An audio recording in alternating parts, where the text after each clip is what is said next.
One day Samson went to Gaza, where he saw a prostitute. He went in to spend the night with her. The people of Gaza were told, "Samson is here." So they surrounded the place and lay in wait for him all night at the city gate. They made no move during the night, saying, "At dawn we'll kill him." But Samson lay there only until the middle of the night. Then he got up and took hold of the doors of the city gate, together with the 2 posts, and tore them loose, bar and all.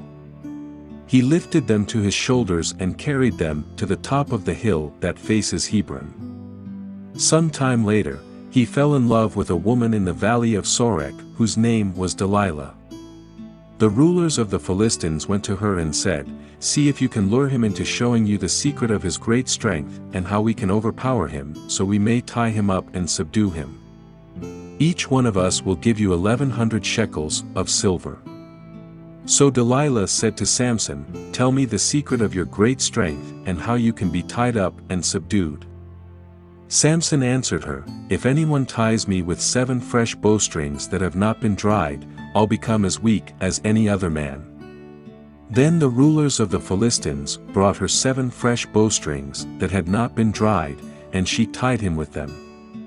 With men hidden in the room, she called to him, "Samson, the Philistines are upon you."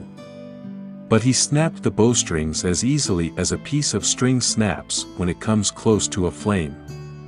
So the secret of his strength was not discovered. Then Delilah said to Samson, "You have made a fool of me, you lied to me. Come now, tell me how you can be tied." He said, "If anyone ties me securely with new ropes that have never been used, I'll become as weak as any other man." So Delilah took new ropes and tied him with them. Then, with men hidden in the room, she called to him, "Samson, the Philistines are upon you." But he snapped the ropes off his arms as if they were threads. Delilah then said to Samson, "All this time you have been making a fool of me and lying to me. Tell me how you can be tied." He replied, "If you weave the 7 braids of my head into the fabric on the loom and tighten it with the pin, I'll become as weak as any other man." So while he was sleeping, Delilah took the 7 braids of his head, wove them into the fabric and tightened it with the pin. Again she called to him, "Samson, the Philistines are upon you." He awoke from his sleep and pulled up the pin and the loom with the fabric.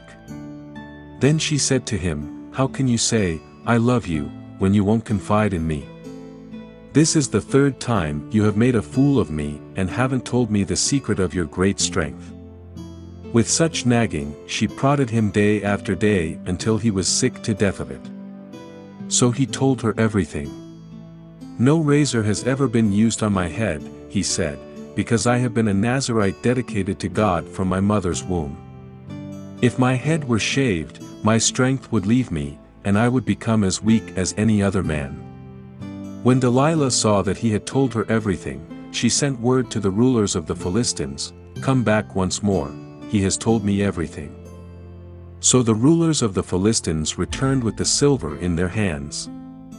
After putting him to sleep on her lap, she called for someone to shave off the 7 braids of his hair, and so began to subdue him. And his strength left him. Then she called, "Samson, the Philistines are upon you."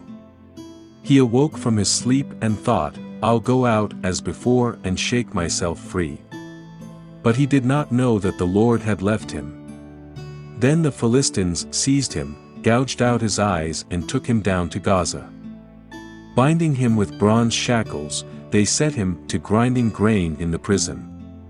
But the hair on his head began to grow again after it had been shaved. Now the rulers of the Philistines assembled to offer a great sacrifice to Dagon their god and to celebrate, saying, "Our God has delivered Samson, our enemy, into our hands." When the people saw him, they praised their God, saying, "Our God has delivered our enemy into our hands, the one who laid waste our land and multiplied our slain." While they were in high spirits, they shouted, "Bring out Samson to entertain us." So they called Samson out of the prison, and he performed for them.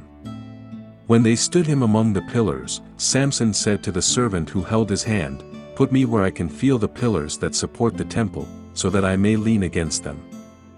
Now the temple was crowded with men and women, all the rulers of the Philistines were there, and on the roof were about 3,000 men and women watching Samson perform. Then Samson prayed to the Lord, "Sovereign Lord, remember me. Please, God, strengthen me just once more, and let me with one blow get revenge on the Philistines for my 2 eyes."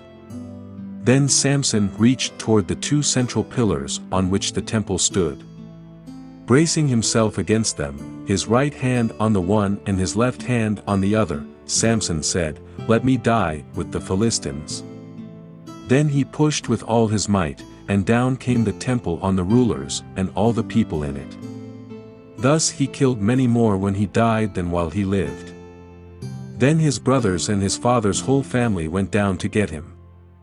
They brought him back and buried him between Zorah and Eshtaol in the tomb of Manoah his father. He had led Israel 20 years. For watching. Like and comment, so you help the Word of God reach more people. See other ways to support our project in the video description.